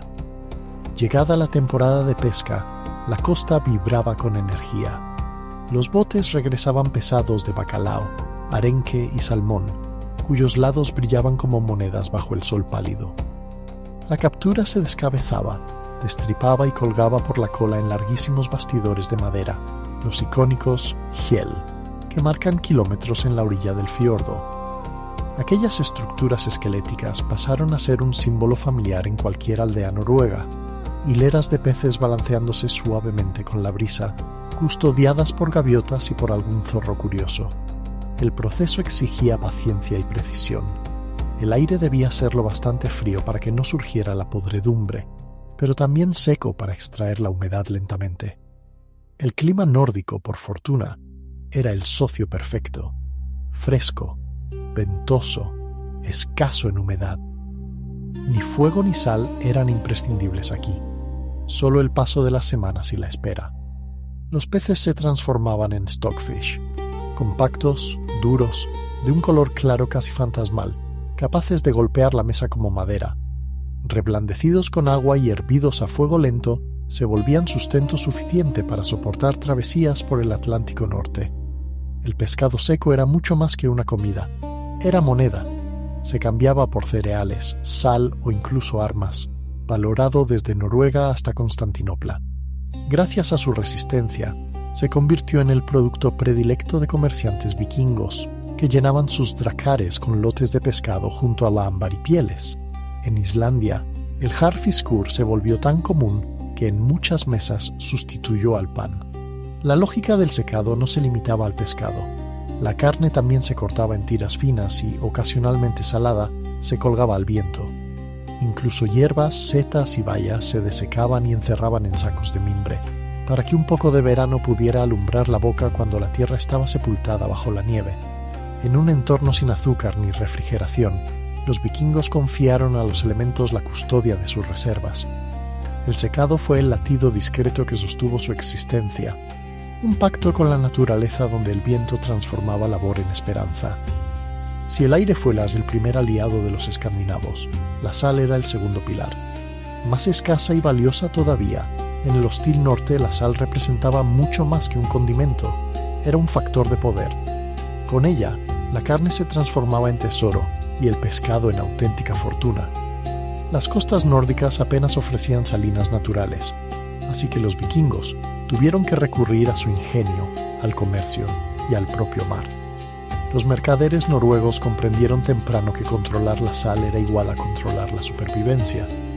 Por eso importaban grandes sacos de cristales gruesos desde las factorías de Frisia, Bretaña o Alemania, transportándolos a bordo de sus emblemáticos barcos largos. Algunos poblados daneses experimentaron con hervir agua marina para obtener sal, aunque resultaba costoso y demandaba grandes cantidades de madera. Por ello, para la mayoría, la sal se usaba con respeto casi sagrado, esparcida con mesura y aprovechada al límite. Su misión primordial no era dar sabor, sino preservar la vida. Cuando llegaba el otoño, se sacrificaban animales que no podrían sobrevivir al invierno. La faena se transforma en almacenes fríos y oscuros, o incluso enterrados para protegerlos de las heladas severas. Meses después, abrir uno de esos barriles y hallar aún comida en buen estado era un pequeño milagro en un mundo donde el hambre acechaba constante. El pescado también era sometido a este proceso. Arenques, bacalaos y caballas se sumergían en salmuera, y el resultado, pescado salado, se convirtió en exportación esencial hacia mercados de Inglaterra, Francia o Bizancio, considerado allí un lujo traído desde los confines del mundo. La mantequilla y el queso salados, por su parte, se intercambiaban en el interior de las comunidades como símbolos de bienestar y estatus. La genialidad de la sal radicaba en su universalidad. Preservaba la carne del guerrero, el pescado del marinero y los productos lácteos del granjero. Convertía lo perecedero en riqueza portátil, un seguro contra la escasez. Aunque ignoraban la microbiología, los vikingos poseían un conocimiento más profundo aún. Sabían que la sal era vida y poder. Malgastarla era invocar la desgracia. Acapararla, ganarse respeto y admiración.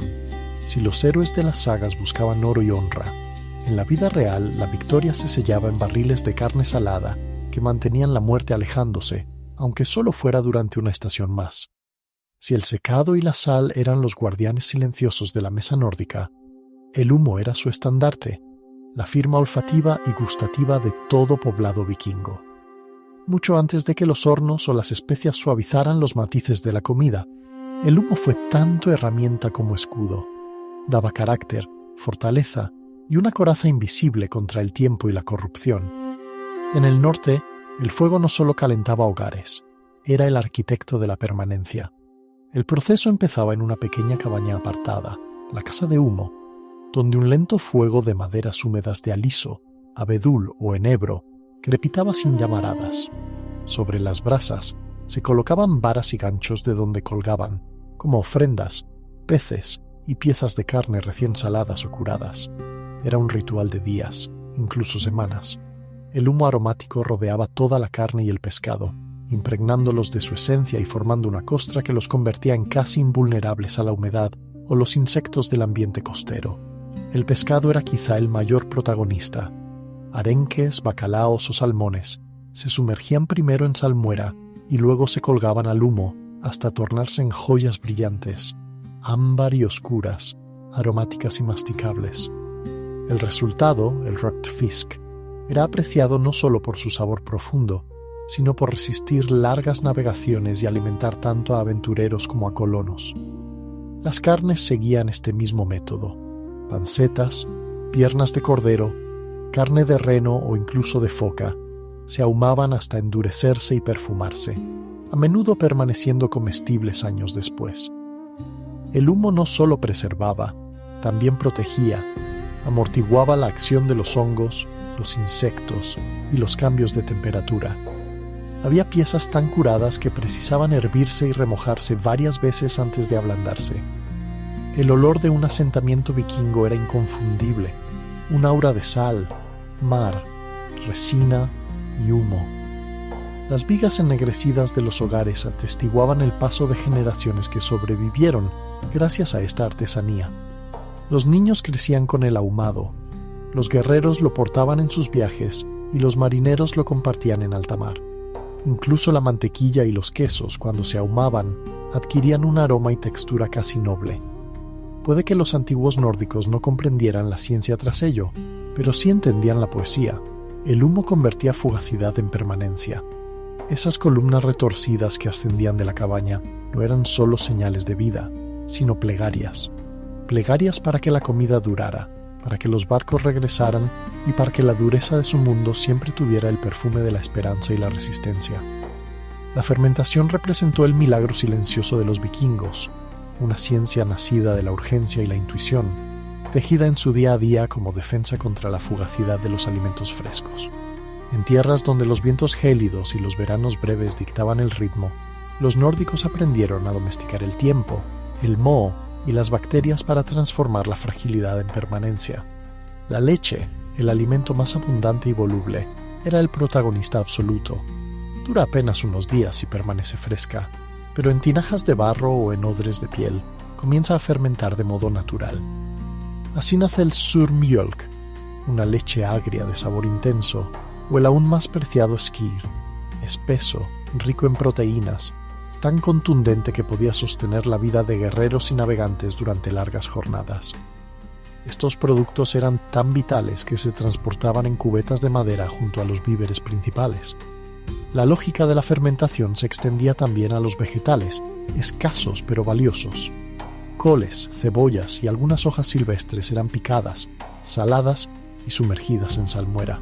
Al cabo de varias semanas, emergían coloridas y vibrantes, cargadas de acidez y fuerza vital, como encurtidos capaces de reanimar los menús monótonos de pescado seco y carne. Sin saberlo, los vikingos estaban dando a su pueblo un golpe de genialidad nutricional. Estas conservas no solo aportaban sabor, sino que prevenían enfermedades y aseguraban vitaminas en los meses de oscuridad total. Granos y bebidas tampoco escapaban a la alquimia de la fermentación. La cebada se convertía en cerveza, un brebaje espeso y confiable, mucho más seguro de beber que el agua de los arroyos. La miel se transformaba en hidromiel, ese licor luminoso, reservado para celebraciones y grandes banquetes. No conocían la palabra levadura, pero sí la magia en la que los dioses transformaban la materia humilde en algo fuerte y embriagador. Cada hogar contaba con su propia cultura microbiana, auténtico sello familiar. El surmjölk de una granja no sabía igual que el de sus vecinos, pues lo moldeaban la tierra, el viento, los árboles y barricas propias. Lo que hoy la ciencia llama probióticos, ellos simplemente lo veían como el fluir de la vida. En cada jarra burbujeante, los vikingos encontraban prueba de que la descomposición, si se sabía guiar, no solo no destruía, sino que alimentaba y renovaba. La fermentación era un pacto entre paciencia y fe, una celebración de los poderes invisibles de la naturaleza que permitía prosperar donde otros hubieran caído. Porque para los vikingos no se trataba de vencer a la naturaleza, sino de bailar con ella hasta lograr coexistir. Con la llegada de las primeras heladas a los fiordos, la vida vikinga giraba por completo hacia la supervivencia invernal. El frío no era simplemente una estación, sino un adversario despiadado que exigía previsión, ingenio y trabajo colectivo. Todo lo que no había sido preservado, sellado o almacenado a tiempo quedaría sepultado bajo capas de nieve y hielo. Así, antes de que las tormentas cubrieran la tierra, cada hogar nórdico se transformaba en un taller de resistencia, donde barricas, tinajas y pozos eran tan cruciales como las espadas o los remos. El barril vikingo fue una maravilla técnica, nacido de la necesidad y la astucia. Tallado a partir de tablas de roble o pino, unido con aros de hierro, era casi irrompible, hermético y fácil de trasladar. En estas barricas se almacenaba de todo: carne salada, pescado ahumado, mantequilla dura, cerveza y hasta coles fermentadas. Remansos frescos y oscuros dentro de las casas largas, a menudo excavados bajo tierra, resguardaban los barriles, verdaderos cofres de esperanza para cruzar los meses más oscuros. La carne de cerdo o vaca reposaba bajo una salmuera densa, casi sólida, que impedía cualquier rastro de podredumbre. Capas de grasa y cera sellaban la superficie para impedir el paso del aire. A su lado, las tinajas contenían vegetales en vinagre o sal, col rallada, nabos, cebollas y hierbas silvestres, sumidas en líquidos ácidos que alejaban el escorbuto de las bocas vikingas. La leche hallaba su lugar como mantequilla clarificada, endurecida y enterrada para endurecerse aún más, un auténtico lingote lácteo. Cada invierno era un reloj que se desgranaba según la cantidad de barriles disponibles. Un tapón rajado o una fuga de salmuera podía significar hambre meses después. De la vigilancia y la tradición dependía todo. Generaciones transmitían, como un arte secreto, los métodos exactos de conservación, y cada comida invernal era una celebración del trabajo acumulado durante el estío. No solo los alimentos sólidos se almacenaban en barricas, también las bebidas. Cerveza e hidromiel se elaboraban en otoño y se sellaban en toneles para ser descorchadas durante las festividades de Yule, cuando el mundo exterior se volvía inhóspito y solo quedaba la luz del fuego y del banquete compartido. Estos barriles hacían posible el comercio.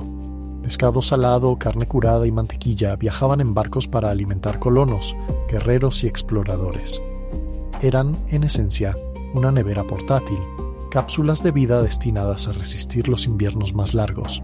Sin estas humildes barricas, no habría exploración ni asentamientos, quizá ni siquiera cultura vikinga. Eran un arsenal contra el hambre, una promesa de que lo vivido en verano podría acompañarles en el rigor del invierno. Mientras en tierras del sur, el encurtido era una curiosidad ocasional, para los vikingos el sabor ácido era casi sinónimo de seguridad y supervivencia. El arte de avinagrar y fermentar, bien aprendido y perfeccionado por generaciones, transformó tanto vegetales como carnes y pescados en tesoros amargos que iluminaban la mesa, incluso cuando todo a su alrededor estaba dormido bajo el hielo. La llegada del otoño marcaba el pistoletazo de salida. Mujeres y esclavos trabajaban veloces rayando repollo, cebolla, nabos y todo lo verde recolectado durante la efímera temporada templada. Estas tiras y hojas se apilaban en tinajas de barro o cubas de madera, espolvoreadas con sal y cubiertas de agua limpia. Encima, piedras pesadas aplastaban el conjunto, obligando a los jugos a salir y rodear cada fibra vegetal. La magia sucedía durante las siguientes semanas. Bacterias amigas devoraban los azúcares, soltando ácidos que frenaban a los enemigos invisibles. Lo que salía de esas cubas era vida embotellada, crujiente, agria y llena de vitaminas, un eco brillante del verano para los días en que la nieve tapizaba el mundo. La técnica no se limitó a las verduras. También carnes, pescados e incluso huevos pasaron a ser sumergidos en salmuera o vinagre. El arenque en escabeche, aromatizado a veces con eneldo, bayas o mostaza, si el trueque lo permitía, se volvió un manjar y una apuesta segura para cruzar mares desconocidos. Los toneles de pescado encurtido iban en las bodegas de cada barco vikingo, reanimando el ánimo y el apetito cuando incluso la carne salada desencantaba. el suero de los quesos también encontraba nueva vida. Se reutilizaba para fermentar vegetales y carnes, aportando ese filo ácido tan típico de la cocina nórdica. Aunque ellos no conocían los detalles científicos, los vikingos eran, en la práctica, maestros de la preservación probiótica.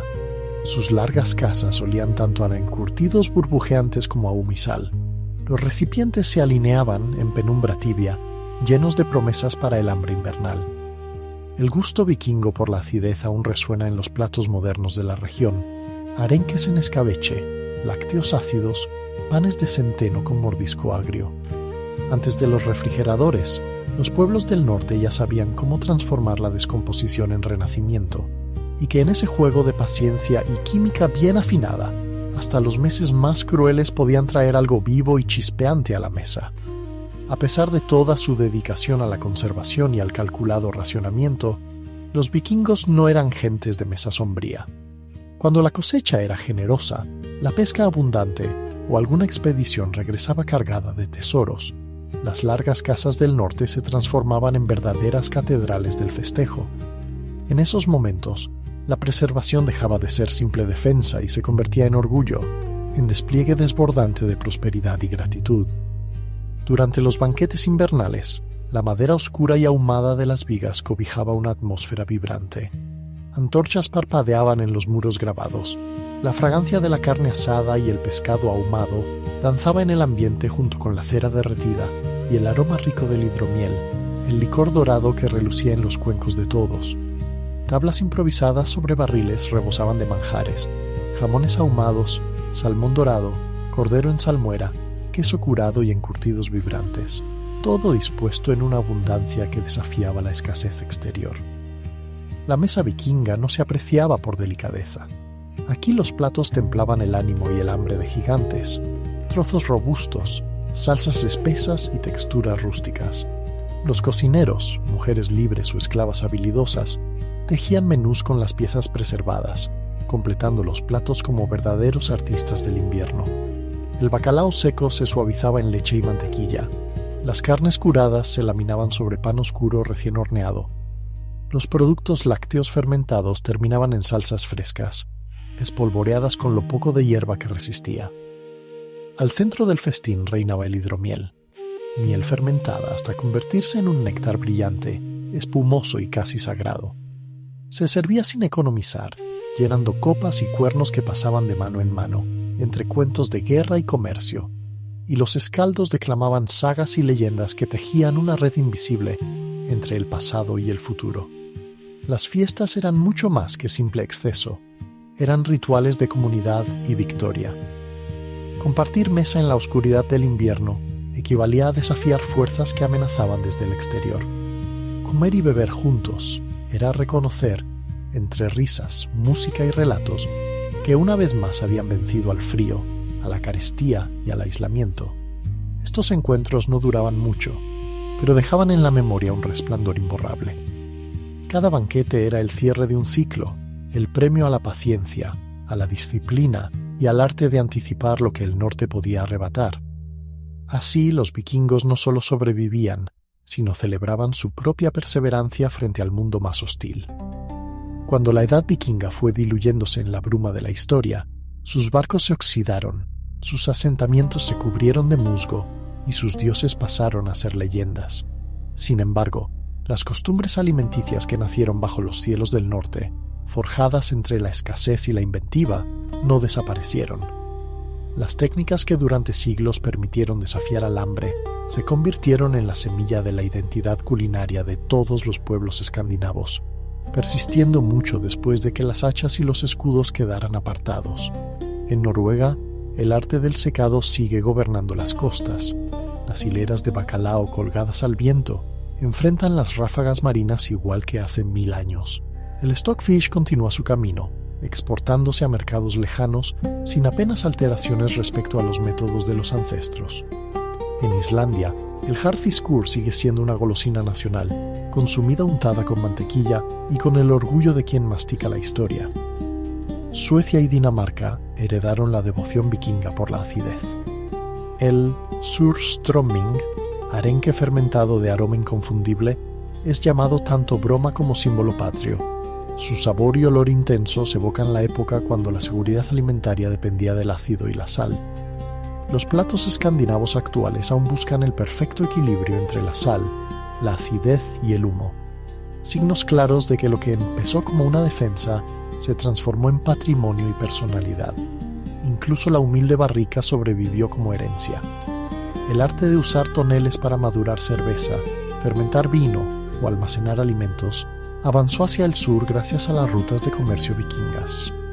Si bien los nórdicos no inventaron el barril, lo adoptaron con tal entusiasmo que les permitió llevar un fragmento de su mundo allá donde navegaran, influyendo en la cultura alimentaria de Europa, del whisky a las cervezas robustas.